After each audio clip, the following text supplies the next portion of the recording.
March 12th is a big day for the team because that's the day that Alex Smith is officially off their payroll. They're going to have about $650,000 above the cap, which is marginable to most teams. Do you think that the Niners are going to make like a play to maybe cut a couple players to sign a big name like Darrelle Revis, Sean Smith? The salary cap question. Usually this is when listeners tune out, right? Salary cap, yeah. So we got to keep it as listener friendly as possible. Well, you think about the big names. Deshaun, whose contract is up? Deshaun Goldson. His contract is up. So we should probably focus on what they should do with Deshaun Goldson, because how you as a 49er fan, how much do you value him on the team? How much do you want to pay him to inflict on future salary caps? He's the key guy, I think, to their whole salary cap future, whether or not they're going to give him the big money and restrict themselves or let him go. I'll also say this, a guy who's counting $3 million against that cap is the kicker, David Akers. Yeah.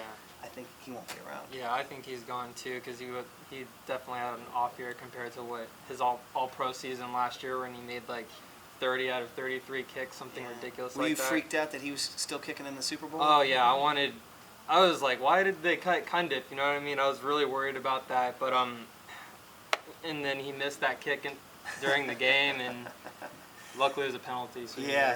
How about that? So I mean, the cap is now, being part of a sports fan, you got to follow the business side of it. It didn't used to be that way, but now you got to follow what room do the 49ers have to make moves. So yeah, that's the next thing. It's going to start on March 12th, and it's one of the main reasons they traded Alex. Yeah. Because he was going to make $8.5 million. Isn't it crazy that he would have been the highest paid 49er if he stayed on the team as a backup quarterback? Yeah. Yeah, so there's no way we could have afforded that. But also, like, the thing with Deshaun Goldson is, he was a Pro Bowler last 2 seasons, one of the fiercest safeties in the league. Everybody's afraid to come across the middle when he's playing. But he's such a liability with big plays. Like, we saw it in the Super Bowl. We saw it during the playoffs when he got burnt by it's a guy on the Falcons. Roddy White? No, Julio Jones. Julio Jones. Yeah, right, Julio Jones Jones had that big touchdown during their first drive. Right.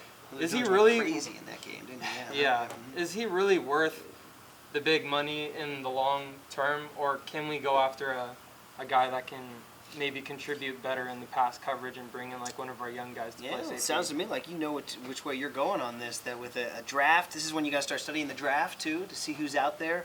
You got to really kind of roll up your sleeves and get into it. Study who are the defensive backs that are coming out. Read some of those scouting reports. My colleague Larry Kruger told me there's a guy coming out of Nevada who's a Goldson type, a rangy hitter. I can't remember his name right now, but if we had our laptop, we'd look it up real quick, and I'd be still talking, and I'd look it up, and I'd be like, yeah, Nevada safety Earl Jones, whatever, because that's the beauty of having your laptop up during a radio show, by the way, is looking up things like that. So yeah, it sounds to me like that you think the 49ers should go away from Goldson. Don't give him the huge money to tie it up. Find a young safety who maybe can cover a little bit better, and then use that money maybe to chase Darrelle Revis. Yeah, that would be something special. And I really like Goldson, don't get me wrong. He's one of my favorite players on the team. If I had the money, I would fork it up for a jersey. But my thing is, I think that there's better options that are more cost efficient. Yeah. Like, for instance, in the draft, we have about 15 picks. 15. The 49ers love to stock up on picks. Do you think that maybe we would make a trade up in the draft or something like that? Definitely. I also think that could be part of the Darrelle Revis deal. That they could tell the Jets we have any number of draft picks. I think I read that 15 draft picks is the most draft picks any team has ever had going into the draft since it's become a 7-round draft. So you got to imagine that they're going to use that as leverage, to maybe say to the Jets, what if we give you this, this, and this, then talk to Darrelle Revis' agent, say, well, how much money does he want? Because that's the big thing, is Revis wants to get paid huge money, huge money. Yeah. And so you have to decide for your 49ers how much you want to value him, whereas you're short on the defensive line. You're going to need depth on the defensive line. Justin Smith's coming off tricep surgery. Yeah. Who knows how he's going to be? We saw how important he was. Absolutely. I believe.